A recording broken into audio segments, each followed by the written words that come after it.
नमस्कार दोस्तों, मैं हूं राहुल और आप देख रहे हैं मिशन कंपटीशन। फ्रेंड्स, जैसा कि आप सब जानते हैं, हमारे चैनल पे बिहार दरोगा 2021 से के रिलेटेड लगातार प्रैक्टिस मॉक टेस्ट चल रहा है और उसके रिलेटेड ही हमारा द प्लेटफॉर्म सीरीज चल रहा है और 1 से लेके प्रैक्टिस सेट नंबर 22 तक हमने कंप्लीट करवा दिया है।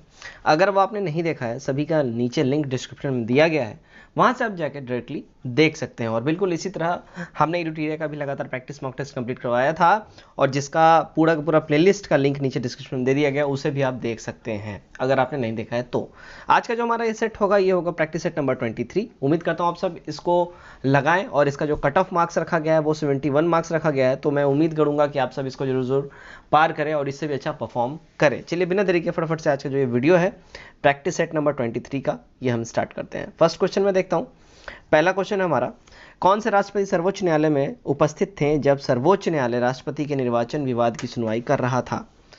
करेक्ट जो हो जाएगा आंसर, देखिए वीवी गिरी हो जाएगा। ऑप्शन नंबर 1 करेक्ट हो जाएगा। देखिए वीवी गिरी जो है सर्वोच्च न्यायालय में उपस्थित है जब सर्वोच्च न्यायालय में राष्ट्रपति के निर्वाचन विवाद की सुनवाई चल रही थी। ये 1969 में राष्ट्रपति डॉक्टर जाकिर हुसैन की मृत्यु के बाद क्या हुए चुनाव में हुए प्रॉब्लम से रिलेटेड ये बातें हैं, ठीक है, जिसमें निर्दलीय वीवी गिरी कांग्रेस के नीलम संजीव रेड्डी में से द्वितीय वरीयता के मतों के आधार पर वीवी गिरी राष्ट्रपति बने थे। ध्यान रखिए ये बात। तो अगर यहाँ पे बात की जाए कि राष्ट्रपति से रिलेटेड निर्वाचन विवाद किसके अगेंस्ट हुआ तो वीवी गिरी हो जाएगा, और कौन उपस्थित भी था न्यायालय में तो वीवी गिरी ही हो जाएंगे, ठीक है। 1 हमारा करेक्ट हो जाएगा। चलिए अब देखिए इससे रिलेटेड एक और फैक्ट बनता है। क्या बनता है? अनुच्छेद 71 के आधार पर राष्ट्रपति एवं उपराष्ट्रपति के निर्वाचन से संबंधित जितने भी ये निर्वाचन विवाद हैं, इनका निपटारा सर्वोच्च न्यायालय ही कर सकता है। ये आर्टिकल 71 में साफ साफ कहा गया है, ये ध्यान रखें, ठीक है। और इस चुनाव में कांग्रेस के उम्मीदवार को ही पराजित करने के लिए कांग्रेस पीएम जो है इंदिरा गांधी ने अथक प्रयास किया था अपने ही पार्टी के उम्मीदवार को हराने के लिए, ठीक है। ये ध्यान रखिए, ये इतिहास में ये बिल्कुल ही एक बहुत ही अजीब सा ये घटना है। चलिए क्वेश्चन नंबर 2 देखते हैं। विधान परिषद किसी साधारण विधेयक को अधिकतम एक बार में कितने समय तक रोक सकती है? तो ये एक बार में अधिकतम समय तक मैक्सिमम टाइम के लिए 3 मंथ के लिए मैक्सिमम ये रोक सकता है विधान परिषद, ठीक है। विधान परिषद जो है साधारण विधेयक को एक बार में 3 महीने के लिए रोक सकता है और विधान परिषद साधारण विधेयक को अधिकतम 4 महीने के लिए रोक सकता है, ठीक है। ध्यान रखें इस बात को। विधान परिषद साधारण विधेयक को एक बार में जो है अधिकतम 3 महीने तक रोक सकता है और विधान परिषद साधारण विधेयक को अधिकतम 4 महीने तक रोक सकता है, ठीक है। अधिकतम मैक्सिमम बात हो रहा है यहाँ, दोनों में अंतर समझिए। एक बार में अगर वो रोकना चाहेगा, और एक बार में मतलब एक बार कोई ऑर्डिनेंस लाया उसी के तहत रोकना चाहेगा तो 3 माह, लेकिन मैक्सिमम से मैक्सिमम वो कितने बार रोक सकता है? तो 3 माह तो एक बार ये रोक दिया और दूसरी बार दोबारा से एक ऑर्डिनेंस ला के 1 महीने के लिए और रोक सकता है। मतलब टोटल बोला जाए तो 4 महीने तक अगर बोला जाए विधान परिषद मैक्सिमम से मैक्सिमम कितने टाइम तक रोक सकता है तो 4 महीने। और एक बार में कितने दिन तक रोक सकता है? एक बार में अधिकतम कितने टाइम तक? तो 3 महीने के लिए। ध्यान रखें इस बात को। चलिए क्वेश्चन नंबर 3 देखते हैं हम। क्या है? जिला न्यायाधीश का उल्लेख किस अनुच्छेद में है? देखिए जिला न्यायाधीश का जो उल्लेख है आर्टिकल 233 में है, ठीक है। ध्यान रखें इस बात को। क्वेश्चन नंबर 4 देख लेते हैं। भारत के संविधान का कौन सा भाग कल्याणकारी राज्य के आदेशों की घोषणा करता है? तो ये जो हमारा हो जाएगा करेक्ट, इसका आंसर नीति निर्देशक तत्व हो जाएगा। ऑप्शन नंबर ए हमारा यहाँ एब्सोल्यूट करेक्ट हो जाएगा। क्वेश्चन नंबर 5 देखते हैं। देखिए भारत में नौकरशाही का निम्नलिखित में से कौन सा उपयुक्त चरित्र चित्रण है? तो भारत में नौकरशाही का जो उपयुक्त चरित्र चित्रण की अगर हम बात करें तो हमारा यहाँ हो जाएगा, देखिए लोक नीति को क्रियान्वित करना, ठीक है। डी हमारा यहाँ एब्सोल्यूट करेक्ट हो जाएगा। चलिए क्वेश्चन नंबर 6 देखते हैं। राज्यसभा की लोकसभा के समान शक्तियाँ किस क्षेत्र में है? तो राज्यसभा की लोकसभा के समान शक्तियाँ, लोकसभा की जैसे शक्तियाँ जो है ना, संविधान संशोधन करने के क्षेत्र में है। ऑप्शन नंबर बी यहाँ हमारा एब्सोल्यूट करेक्ट हो जाएगा। 7 नंबर देखते हैं। संविधान के किस भाग को न्यायालय के द्वारा परिवर्तनीय नहीं कराया जा सकता? तो संविधान का जो भाग है वो है भाग 4, जो कि न्यायालय के द्वारा परिवर्तनीय नहीं कराया जा सकता है, ठीक है। इसमें जो कहा गया है कि भाग 4 अर्थात राज्य के नीति निर्देशक तत्व को न्यायालय के द्वारा परिवर्तनीय नहीं कराया जा सकता है। राज्य के नीति निर्देशक तत्व के अनुच्छेद 37 में स्पष्ट रूप से ये लिखा गया है कि नीति निर्देशक तत्व सरकार की इच्छा शक्ति एवं आर्थिक संसाधन पर निर्भर करता है। ध्यान रखें इस बात को। 8 नंबर देखते हैं। संसद की वर्ष में न्यूनतम कितने सत्र बुलाए जा सकते हैं? संसद की जो है एक वर्ष में बात यहाँ हो रही है, न्यूनतम कितने सत्र बुलाए जा सकते हैं? तो 2 बारी, ठीक है।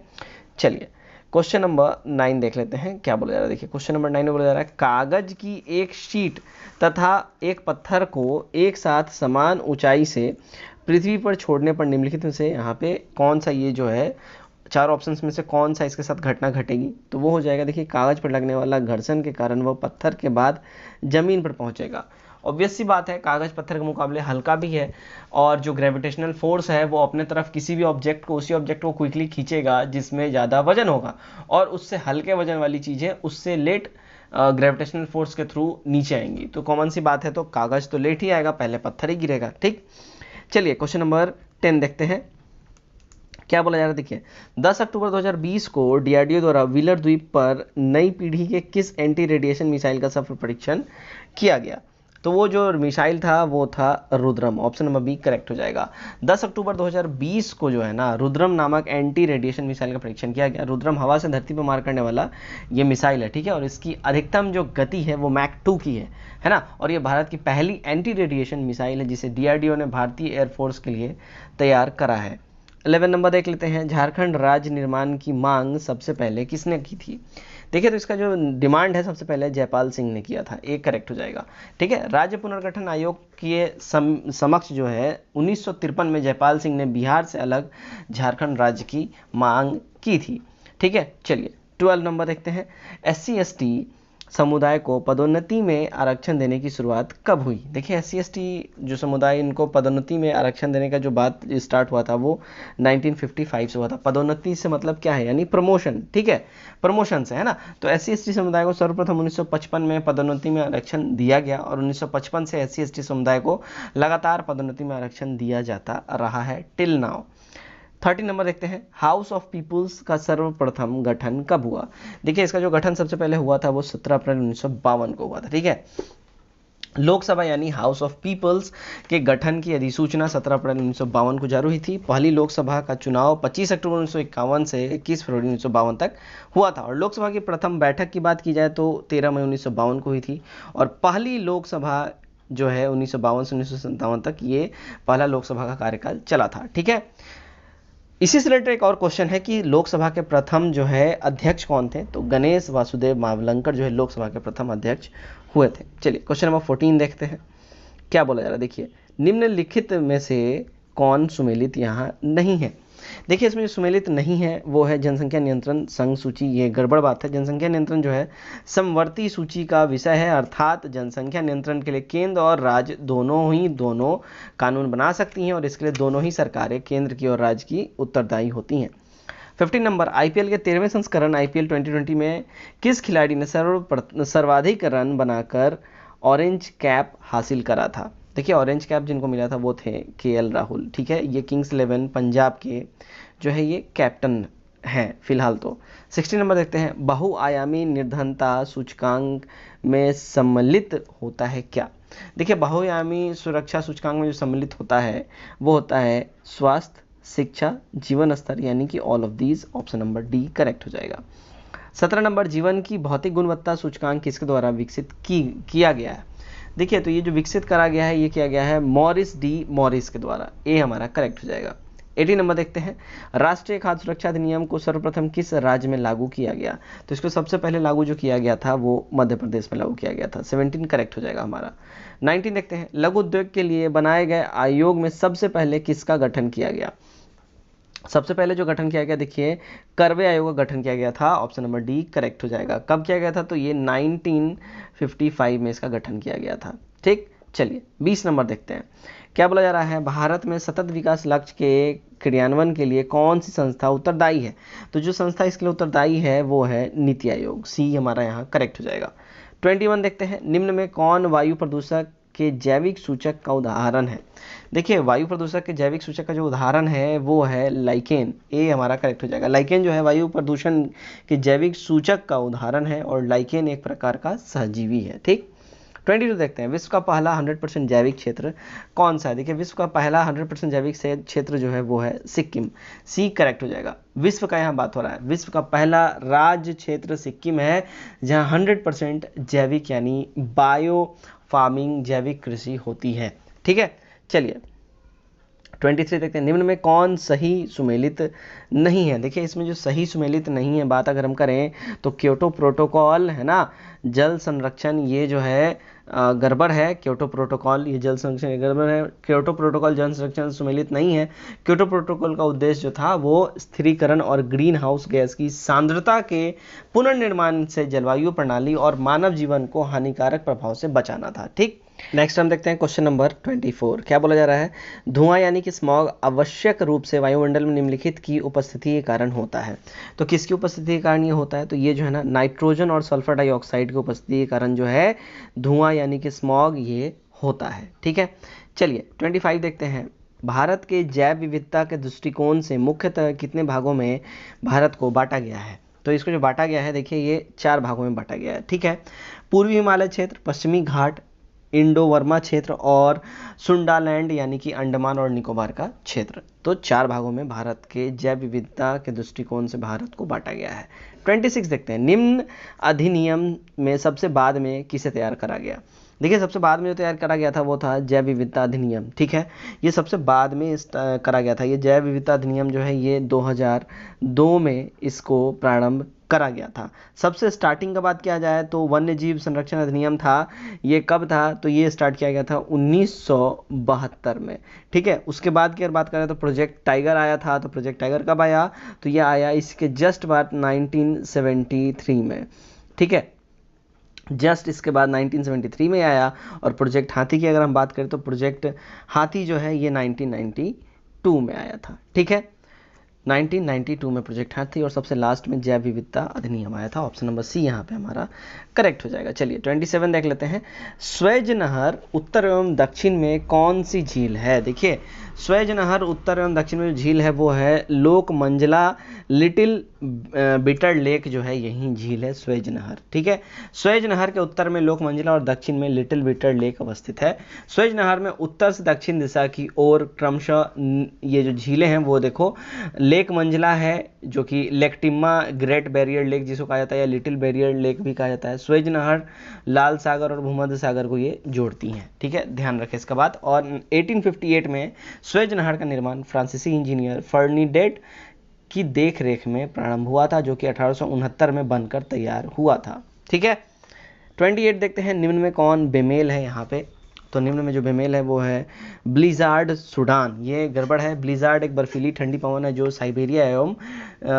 साइबेरिया और अंटार्कटिक क्षेत्र में ये प्रवाहित होता है। ठीक है, 29 निम्न में कौन सुमेलित यहाँ नहीं है। देखिए इसमें जो सुमेलित नहीं है वो है किर्गिज कांगो बेसिन। ठीक है, ये गड़बड़ है। किर्गिज जो है सूडान की एक जनजाति है जबकि कांगो बेसिन की जनजाति पिग्मी है। राइट, 30 नंबर देख लेते हैं, निम्न में कौन एलिबिडो से संबंधित है। देखिए एलिबिडो से संबंधित की बात करें तो वो है वापसी की शक्ति। ठीक है, डी करेक्ट हो जाएगा। यहाँ जो है क्वेश्चन नंबर 3 में किसी वस्तु की सतह पर पहुंचने वाली जो विकिरण ऊर्जा होती है उसके जितने भाग का वापस परावर्तन हो जाता है उसे एलिबिडो या परिवर्तनीय कहा जाता है। ठीक है, तो वापसी की शक्ति होती है एलिबिडो से संबंधित। चलिए 31 देखते हैं, टेलीग्राफिक पठार हिस्सा है किसका। देखिए टेलीग्राफिक पठार जो हिस्सा है वो है उत्तर अटलांटिक कटक का। ठीक है, एक करेक्ट हो जाएगा। 32 देखते हैं, शीत ऋतु में पश्चिम विक्षोभ से होने वाली वर्षा भारत में क्रमशः कम हो जाती है। कब हो जाती है कम, देखिए ये हो जाती है पश्चिम से पूर्व की ओर जाते हुए। ठीक है, बी करेक्ट हो जाएगा। 33 देखते हैं, निम्न में कौन सुमेलित यहाँ नहीं है। देखिए इसमें जो सुमेलित नहीं है वो है सिंगरौली नर्मदा घाटी। ये गड़बड़ है, सिंगरौली नर्मदा घाटी में नहीं बल्कि सोन घाटी में अवस्थित है। 34 निम्न में कौन सी एक चोटी भारत में नहीं है। देखिए इनमें जो भारत में चोटी नहीं है वो है गुरला मानधाता। ठीक है, ये नहीं है। गुरला मानधाता चोटी तिब्बत के मानसरोवर झील के पास स्थित है, हिमालय की एक ये पर्वत चोटी है। ठीक है, और तिब्बत में इसे नाइगोनाइन के नाम से जाना जाता है। चलिए 35 देख लेते हैं, मध्य भारत में स्थित पहाड़ियों का पश्चिम से पूर्व क्रम में कौन व्यवस्थित है, यहाँ पे ये बताना है। तो पश्चिम से पूर्व क्रम में जो व्यवस्थित है वो है सतपुड़ा, महादेव, मैकाल और छोटा नागपुर पठार। बी यहाँ करेक्ट हो जाएगा। 36 देखते हैं, निम्न में कौन यहाँ पे बेमेल है, गड़बड़ है। तो यहाँ जो बेमेल है वो है काकतिया द्वारस मुद्र। ये जो है गड़बड़ है, काकतिया राजवंश की राजधानी वारंगल था ना कि द्वारस मुद्र था। ठीक है, 37 देखते हैं, निम्न में कौन सही सुमेलित यहाँ नहीं है। देखिए जो सही सुमेलित यहाँ नहीं है वो है चचनामा मोहम्मद बिन कासिम, ये गड़बड़ है। चचनामा अरबी भाषा में है जिसका लेखक अली अहमद है, ना कि मोहम्मद बिन कासिम। ठीक है, तो ये गड़बड़ है, यहाँ पे चचनामा हो जाएगा कौन, तो चचनामा हो जाएगा अली अहमद। ठीक है, चलिए नेक्स्ट क्वेश्चन नंबर 38 देखते हैं। किस पुस्तक की रचना अब्बास खां शेरवानी ने अकबर की आज्ञा से किया। तो अब्बास खां शेरवानी ने अकबर की आज्ञा से किया था तारीख शेरशाही का रचना। तारीख शेरशाही की रचना अब्बास खां शेरवानी ने अकबर की आज्ञा से की थी और इस पुस्तक में शेरशाह के काल का संपूर्ण विवरण दिया गया है। ठीक है, बाद के इतिहासकारों ने इसी पुस्तक के आधार पर ही शेरशाह का इतिहास भी लिखा, तारीख शेरशाही के आधार पर। 39 देखते हैं, इस प्रणाली को इक्ता प्रणाली को किसने प्रारंभ किया था। देखिए इक्ता प्रणाली को जो प्रारंभ किया था वो करा था इल्तुतमिश ने। ठीक है, भारत में इक्ता प्रणाली की शुरुआत गुलाम वंश के शासक इल्तुतमिश के द्वारा की गई और इक्ता प्रणाली की विस्तृत जानकारी निजामुल मुल्क की पुस्तक सियासतनामा में मिलती है। 40 देखते हैं, निम्न में से कौन सा युद्ध जो है उत्तराधिकारी का युद्ध नहीं था। तो इसमें जो युद्ध उत्तराधिकारी का युद्ध नहीं था वो था सनील का युद्ध। ठीक है, सी करेक्ट हो जाएगा। सनील का युद्ध 1572 में अकबर के गुजरात अभियान के दौरान लड़ा गया था। ठीक है, 41 देखते हैं, क्या है ये, इलाहाबाद की संधि कब हुई थी। देखिए इलाहाबाद की संधि की बात करते हुए हुई थी 1665 में। ठीक है, 42 देखते हैं, क्या बोला जा रहा है। देखिए मुस्लिम लीग एवं कांग्रेस के बीच गतिरोध को दूर करने के लिए किस फार्मूले को पेश करा गया था। तो जो फार्मूला था वो था राजगोपालाचारी फार्मूला, सी करेक्ट हो जाएगा। 43, निम्न में कौन सही सुमेलित नहीं है। देखिए इसमें जो सही सुमेलित नहीं है वो है फिरोज शाह मेहता की मृत्यु 1920 में, ये गड़बड़ है। ठीक है, कांग्रेस संस्थापक सदस्य जो थे ये फिरोज शाह मेहता थे और इनकी मृत्यु 1915 में ही हुई थी, ना कि 20 में। ठीक है, 44, भारत में नियोजित विकास का किसने विरोध किया। देखिए भारत में नियोजित विकास का जो विरोध किया था वो महात्मा गांधी ने किया था, ये हमारा करेक्ट हो जाएगा। महात्मा गांधी भारत में नियोजित विकास का विरोध इन्होंने करा था और गांधी जी का विचार था कि मैं ऐसे भारत के लिए कार्य करूंगा जहां अत्यंत गरीब वर्ग यह अनुभव करे कि यह उसका अपना देश है। ठीक है, चलिए नेक्स्ट की ओर हम बढ़ते हैं। नेक्स्ट हो जाएगा हमारा 45 क्वेश्चन नंबर, आईएनए के अधिकारियों पर मुकदमा कहाँ चलाया गया था। देखिए आईएनए के अधिकारियों पर जो मुकदमा चला था ये चला था लाल किला में, सी करेक्ट हो जाएगा। आज़ाद हिंद फौज यानी कि आईएनए जिसके गिरफ्तार सैनिक व अधिकारियों पर मुकदमा नवंबर 1945 में लाल किला में चलाया गया था। चलिए 46 देखते हैं, एक अतिचालक के रूप में व्यवहार करने वाला पदार्थ दर्शाता है क्या। देखिए वो जो पदार्थ दर्शाता है वो यह दर्शाता है कि शून्य विद्युत प्रतिरोध और चुंबकीय क्षेत्र की निकासी यानी एक्सपल्शन। ठीक है, तो सी हमारा करेक्ट हो जाएगा, दोनों का दोनों ये दर्शाता है। 47, निम्न में कौन सुमेलित नहीं है। विद्रोह से संबंधित की बात हो रही है तो इसमें सुमेलित नहीं है वो देखिए गंजाम सुरेंद्र शाही, ये सुमेलित नहीं है। 1857 की क्रांति में गंजाम के विद्रोह का नेतृत्व राधा कृष्णन दंड सेना के द्वारा किया गया था, ना कि सुरेंद्र शाही के द्वारा। ठीक है, 48 देखते हैं, निम्न मुगल बादशाह में सबसे बाद में कौन गद्दी पर बैठा। आप देखिए सबसे बाद में जो गद्दी पर बैठा वो था अकबर सेकंड, डी करेक्ट हो जाएगा। ठीक है, अकबर सेकंड का जो कार्यकाल था 1806 से 1837 तक ये था। चलिए 49 देखते हैं, अभिनव भारत का समाज का संस्थापक कौन है। तो इसका जो संस्थापक है वो था विनायक दामोदर सावरकर। ठीक है, यानी कि बीडी सावरकर। ठीक है, तो अभिनव भारत समाज के संस्थापक विनायक दामोदर सावरकर यानी बीडी सावरकर थे। 50 नंबर, निम्न में कौन सुमेलित नहीं है। देखिए इसमें जो सुमेलित नहीं है और उसकी हम बात करें तो वो है केशव दास रसिका प्याला, ये सुमेलित नहीं है। केशव दास ने रसिका प्रिया नामक पुस्तक की रचना की थी, ना कि रसिका प्याला नामक। ठीक है, चलिए 51 देखते हैं, फर्मी वह मात्रक है जो व्यक्त करती है, क्या व्यक्त करती है फर्मी। तो फर्मी ये व्यक्त करती है कि लंबाई उसकी क्या है, डी करेक्ट हो जाएगा। फर्मी लंबाई मापने की जो है सबसे छोटी इकाई दर्शाती है। 52 देखते हैं, ऊर्जा संरक्षण के नियम के अनुसार जब किसी स्वचालित वाहन इंजन में पिस्टन किसी सिलेंडर में गैस संपीड़ित करता है तब निम्नलिखित में से क्या घटित होगा। देखिए इसमें से घटित होगा वो होगा गैस की गतिज ऊर्जा में वृद्धि होगी। ठीक है, 53 देखते हैं, निम्न में कौन सुमेलित नहीं है।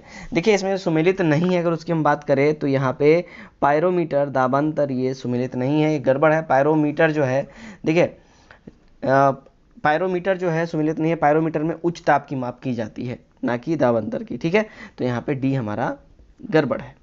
54 देखते हैं, पारे का साधारण या तापमापी यंत्र में उपयोग किया जाता है क्योंकि इसकी विशेषता क्या है। देखिए इसकी जो विशेषता है वो ये है कि उच्च संचालन शक्ति इसमें होती है, डी हमारा करेक्ट हो जाएगा, ठीक है।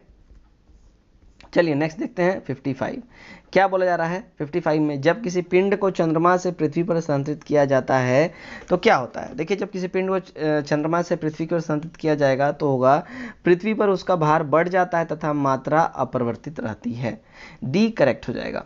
56 देखते हैं, समुद्र में पलवन करते हुए बर्फ का कितना भाग समुद्र की सतह से ऊपर होता है।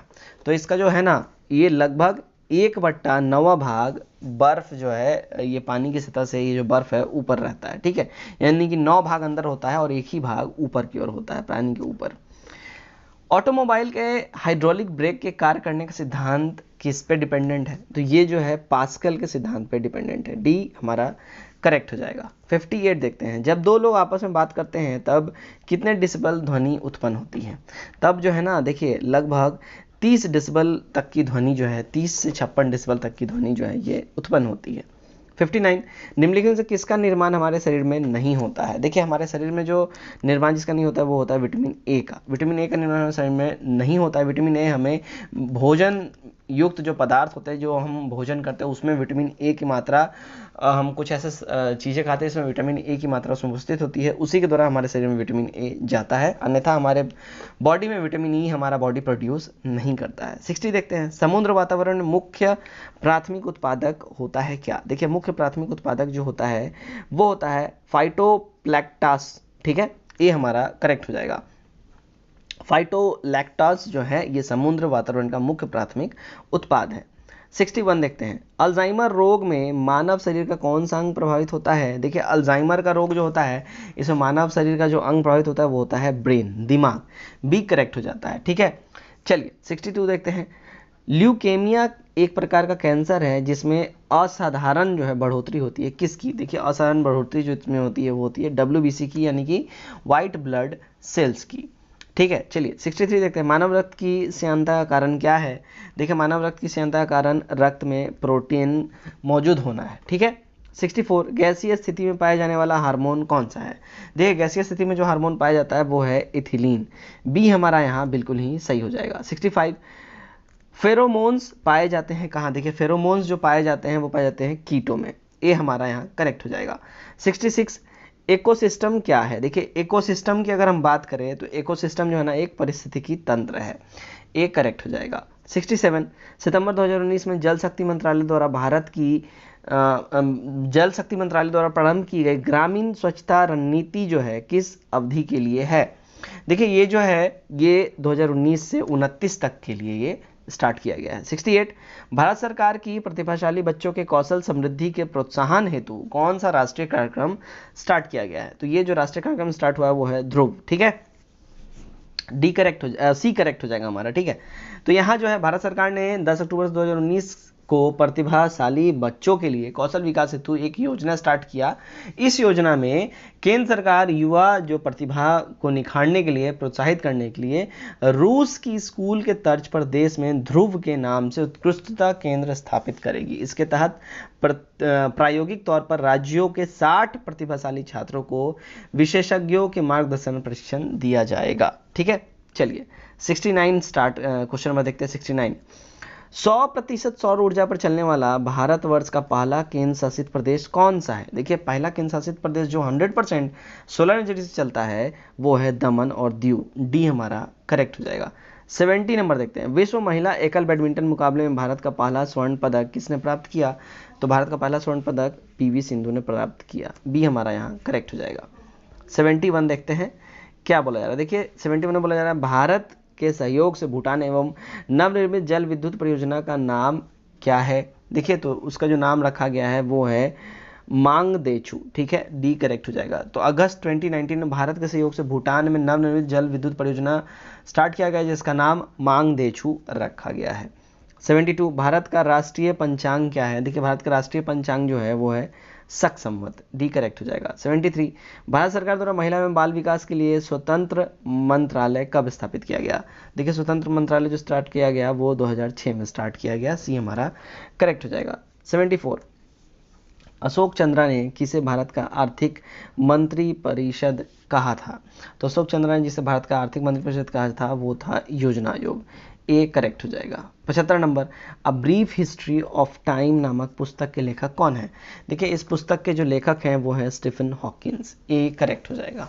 ठीक है, 76 देखते हैं।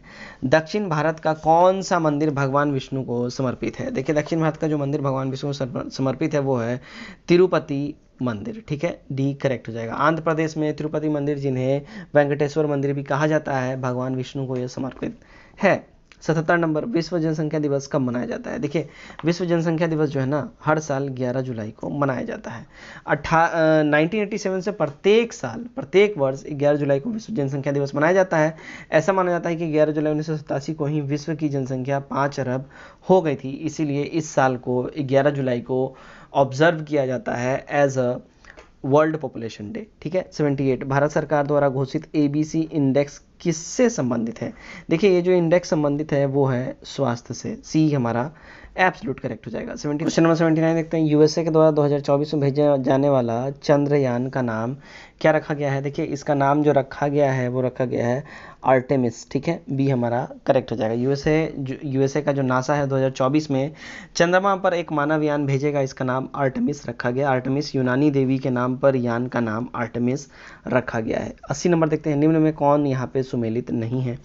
देखिए इसमें जो सुमेलित नहीं है वो है केंद्रीय शुष्क क्षेत्र अनुसंधान संस्थान जयपुर, ये सुमेलित नहीं है। केंद्रीय शुष्क संस्थान जो अनुसंधान संस्थान है ये राजस्थान के जोधपुर में है, ना कि जयपुर में। 81 उत्तर कोरिया ने जून 2020 में किस देश के साथ अपने सभी संचार के माध्यम को बंद कर दिया? देखिए इसने जो है ना जो है दक्षिण कोरिया के साथ उत्तर कोरिया ने जून 2020 में इस देश के साथ अपने सारे संचार के माध्यमों को क्लोज कर दिया। 82 देखते हैं। जून 2020 में किस एशियाई देश ने यूरोपीय संघ से मुक्त व्यापार का समझौता किया? तो इसने जो मुक्त व्यापार का समझौता किया वो वियतनाम से किया, ये हमारा करेक्ट हो जाएगा। 83 दूसरा बिम्स्टेक डिजास्टर मैनेजमेंट एक्सरसाइज फरवरी 2020 में कहाँ संपन्न हुआ? तो ये जो संपन्न हुआ ये इंडिया में संपन्न हुआ, बी करेक्ट हो जाएगा। बिम्स्टेक का आपदा प्रबंधन अभ्यास जो है फरवरी 2020 में भारत के ओडिशा में संपन्न ये हुआ था। 84 किस राष्ट्र ने पुनः राष्ट्रमंडल की सदस्यता ग्रहण की है? देखिए वो जो राष्ट्र है वो है मालदीव्स, बी करेक्ट हो जाएगा। 85 अंडर 19 विश्व कप क्रिकेट का विजेता 2020 में कौन बना है? देखिए तो ये जो बना है 2020 में वो है बांग्लादेश, सी करेक्ट हो जाएगा। फरवरी 2020 में अंडर 19 वर्ल्ड कप क्रिकेट का विजेता बांग्लादेश बना है और इस प्रतियोगिता का आयोजन दक्षिण अफ्रीका में हुआ था और इस प्रतियोगिता का 13वां संस्करण था जिसे कुल 16 टीमों ने हिस्सा लिया था। फाइनल में भारत ने 177 रन इसमें बनाया था जिसे बांग्लादेश ने डीएलएस यानी डकवर्थ लुईस सिस्टम के पद्धति के अनुसार संशोधित लक्ष्य 170 रन को जो है 42.1 ओवर में बनाकर पहली बार प्रतियोगिता को इसने जीता और हिस्ट्री क्रिएट किया। नेक्स्ट देखते हैं क्वेश्चन नंबर 86। क्या बोला जा रहा है? देखिए 92वें ऑस्कर पुरस्कार में गैर इंग्लिश फिल्म में किसे सर्वाधिक पुरस्कार प्राप्त हुआ? तो जो सर्वाधिक पुरस्कार प्राप्त हुआ वो था पैरासाइट, एक करेक्ट हो जाएगा। तो ये पैरासाइट है, ये पुरस्कार पैरासाइट को पहली नॉन इंग्लिश बेस्ट फिल्म का ये पुरस्कार मिला है, ये ध्यान रखें, ठीक है। और पैरासाइट को कुल टोटल जो है 4 अवार्ड्स मिले। 87 देखते हैं। ग्रीस ने हाल ही में किस देश के साथ अपनी समुद्री सीमाओं का सीमांकन के लिए समझौता किया? तो ग्रीस ने जिसके साथ किया है ये समझौता वो है इटली के साथ। 88 एथनोलॉजी के अनुसार वह भाषा जो विश्व की तीसरी सबसे अधिक बोली जाने वाली भाषा है वो कौन सी है? तो वो है हमारी हिंदी, सी करेक्ट हो जाएगा। नेक्स्ट 89 कोरकू जनजाति किस राज्य की है? देखिए कोरकू जनजाति की बात करें तो ये जो है ना मध्य प्रदेश की है, सी करेक्ट हो जाएगा। 90 किस राज्य ने जगन्ना वसाठी देवेना योजना चलाई है? तो ये जो चलाया है आंध्र प्रदेश ने, बी करेक्ट हो जाएगा। 91 किसे पीपुल्स चॉइस पुरस्कार प्राप्त हुआ है? देखिए पीपुल्स चॉइस पुरस्कार जो प्राप्त हुआ है वो है सुदर्शन पटनायक को, ये हमारा करेक्ट हो जाएगा। 92 ग्रैंड स्लैम प्रतियोगिता में कौन सी प्रतियोगिता घास के मैदान पर खेली जाती है? तो जो प्रतियोगिता घास के मैदान पर खेली जाती है वो है विंबलडन, सी हमारा एब्सोल्यूट करेक्ट हो जाएगा। 93 देखते हैं। किस खेल को कभी भी ओलंपिक का हिस्सा नहीं बनाया गया। देखिए वो जो खेल जो कभी भी ओलंपिक का हिस्सा नहीं बना वो है चेस। ठीक है, ध्यान रखें, चेस कभी भी ओलंपिक का हिस्सा नहीं बना है। 94 देखते हैं, आज़ादी, फ्रीडल, फासिज्म, फिक्शन नामक पुस्तक की रचना हाल ही में की गई है, इसके लेखक कौन है? देखिए इसके जो लेखक हैं वो है अरुंधति रॉय, बी हमारा करेक्ट हो जाएगा। 95 देखते हैं, क्या बोला जा रहा है? देखिए 95 में वर्ल्ड इन्वेस्टमेंट जो है, वर्ल्ड इन्वेस्टमेंट रिपोर्ट 2020 में भारत का कौन सा स्थान इंडिया को प्राप्त हुआ है? तो इंडिया को जो रैंक प्राप्त हुआ है वो है 9वां, सी हमारा करेक्ट हो जाएगा। वर्ल्ड इन्वेस्टमेंट रिपोर्ट 2020 की बात हो रही है। ठीक है, 96 देखते हैं, तो 96 में ये नंबर कुछ दिए गए हैं, इसकी माध्यिका क्या होगी ये पूछी जा रही है, तो इसकी जो माध्यिका हो जाएगी वो देखिए 14 हो जाएगी, सी करेक्ट हो जाएगा। 97 4% की दर से दूसरे वर्ष में 2008 रुपये चक्रवृद्धि ब्याज देने वाला मूलधन क्या होगा? देखिए इसका जो मूलधन हो जाएगा वो हो जाएगा 5000 रुपये, बी करेक्ट हो जाएगा। 98 एक वस्तु को 960 रुपये की अपेक्षा 1200 रुपये में बेचने पर 30% अधिक लाभ होता है, वस्तु का क्रय मूल्य क्या है? देखिए वस्तु का जो क्रय मूल्य अगर हम बात करें तो वस्तु का क्रय मूल्य जो है वो है 800 रुपये, बी हमारा करेक्ट हो जाएगा। आज का हमारा अगला क्वेश्चन 99 देखते हैं, एक मोटर चालक 150 किलोमीटर की दूरी पर स्थित एक स्थान के लिए 50 किलोमीटर आवर की औसत गति से जाता है तथा वापसी में 30 किलोमीटर आवर की गति से लौटता है, उसकी संपूर्ण यात्रा की औसत गति कितनी किलोमीटर घंटा होगी ये बताना है। देखिए इसकी जो होगी औसत गति वो हो जाएगी 37.5 किलोमीटर पर आवर। 100 देखते हैं, ए तथा बी की वर्तमान आयु 4:5 के अनुपात में है तथा 5 वर्ष बाद वे 5:6 के अनुपात में होगी।